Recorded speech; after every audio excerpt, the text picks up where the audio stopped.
तो गाइस ये जो मेरे हाथ में पेपर है, ये कोई साधारण पेपर नहीं है, ये है मेरी आज़ादी का गेट पास। जी हाँ, इसके होने पर ही मैं बाहर जा सकती हूँ, क्योंकि मैं हॉस्टल में रहती हूँ और हॉस्टल में गेट पास की प्रोसेस बहुत ज़्यादा लेंदी और बहुत ज़्यादा एफर्ट वाली है साथियों।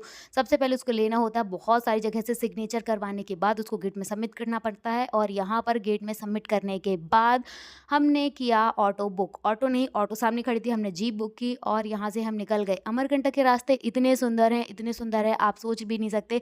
आपके सपनों से भी सुंदर अमरकंटक के रास्ते, और वही रास्ते उतर कर आते हैं पेंड्रा पे। तो हमको पेंड्रा से लेनी थी ट्रेन, और ट्रेन थी नर्मदा एक्सप्रेस।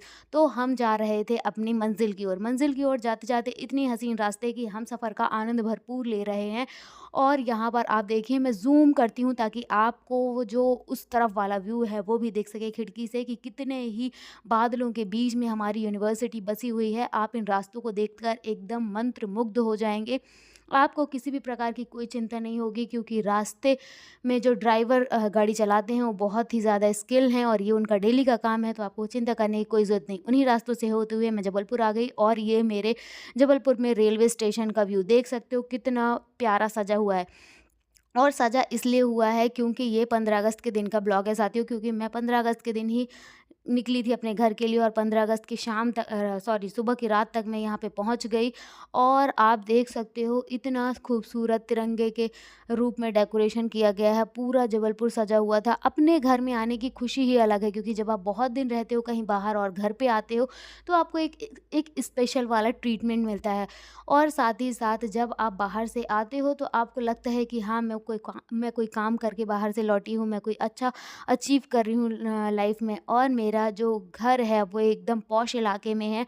तो ये उस समय का नज़ारा है। हालाँकि अब तो मेरा खुद का घर हो गया है और वो थोड़ा दूर भी है, लेकिन फिर भी जो उस समय सरकारी बिल्डिंग है सब इतने अच्छे तरीके से सजाई गई थी, और ये 3 ही दिन होते हैं जब सरकारी बिल्डिंगें इतनी अच्छे तरीके से डेकोरेट की जाती हैं। जी हाँ, 15 अगस्त, 26 जनवरी और 2 अक्टूबर। इसी के साथ रिक्शे वाले भैया से बातें करते हुए, अपने एक्सपीरियंसेस शेयर करते हुए, उनके एक्सपीरियंस को जानते हुए मैं पहुंच गई ये बीच वाले सर्कल पे।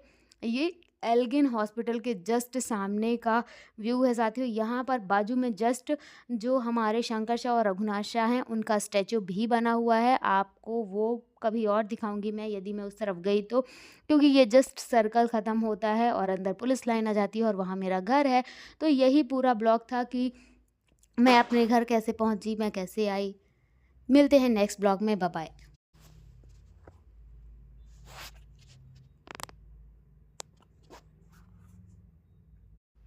इतनी उत्साही, इतनी अच्छी